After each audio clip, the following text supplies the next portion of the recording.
Karoline Leavitt is the White House press secretary, and she is quickly getting to her final and ultimate humiliation. She is so desperate to suck up to Trump that there is nothing she will not defend. When she was asked, what did the president mean when he called that reporter piggy? Here is how she answered the question. What did the president mean when he called a reporter piggy? Look, the president is very frank and honest with everyone in this room. You've all seen it yourself. You've all experienced it yourselves. And I think it's one of the many reasons that the American people reelected this president, because of his frankness. And he calls out fake news when he sees it.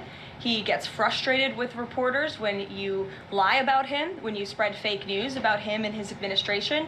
But he also is the most transparent president in history. And he gives all of you in this room, as you all know, unprecedented access.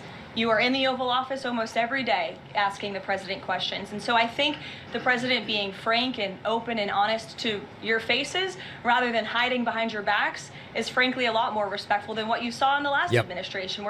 Trump is respecting reporters by just saying it like it is. The reporter was fat. I guess that's what she means. If I guess what Karoline Leavitt means here, if Trump is simply frank and honest and that's a sign of respect, we should respect Trump for simply saying that reporter is fat. That's why he called her piggy. There is nothing that this woman will not defend. Here are some mob tactics where Leavitt goes, you know, the South African president was running his mouth a little bit.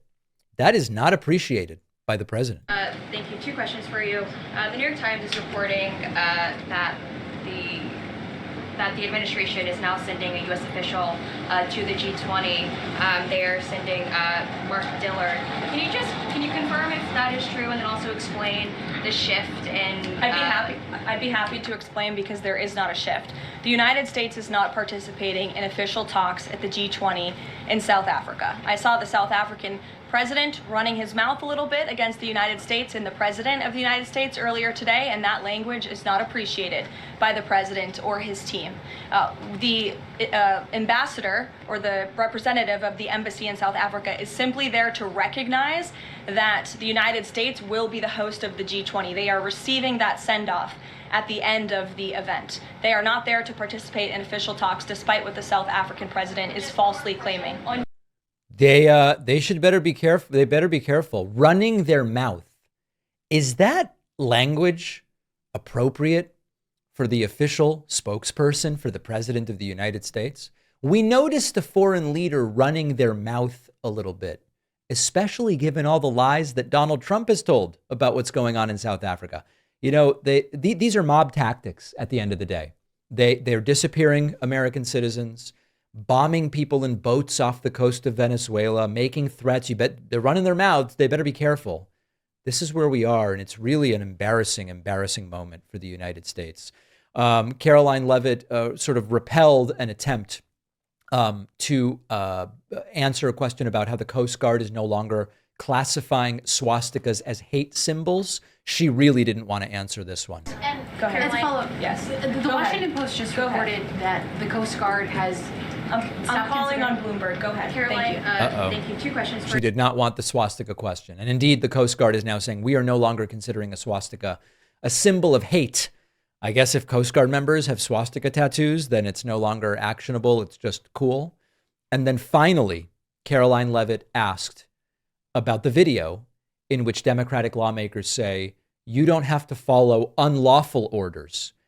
And she tries to go, you can't encourage service members not to follow lawful orders. And the reporter clarifies, they're talking about unlawful orders. And Karoline Leavitt gives it away.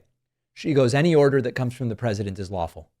This is 2025's version of Nixon's, if the president does it, it's not illegal. They are literally saying to 1.3 million active duty service members not to defy the chain of command, not to follow lawful orders. Actually, Every single you can refuse an illegal order, which but is they're suggesting, Nancy, that the president has given illegal orders, which he has not.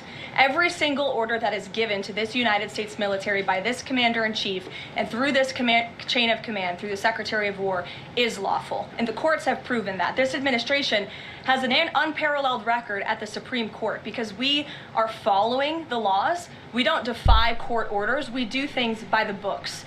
And to suggest and encourage that active duty service members defy the chain of command is a very dangerous thing for citizens. You know what? It's the law, Karoline. It's just the law. This is how authoritarianism gets laundered. They say every command is legal by default. If it's a command that comes from the president, it is by default legal. And anyone who questions it, we are going to attack. The problem for them is that those Democratic lawmakers are right. The law actually says troops must not follow and must not carry out illegal orders. It's in black and white. Karoline Leavitt and Donald Trump's assessment of the law exists only in their heads and in the authoritarian wet dreams of this administration. The law actually reflects what those lawmakers said. Illegal orders must not be followed, and saying, I was just following orders is not going to cut it. What an embarrassment. And I don't know how she calls herself a Christian. Every year, there's that one person in the family who somehow gives the perfect gift. Our sponsor, Aura, is basically the hack for becoming that person. A couple of years ago, I preloaded an Aura frame for my mom with baby pictures. She loved it. It was one of those gifts that really stole the moment.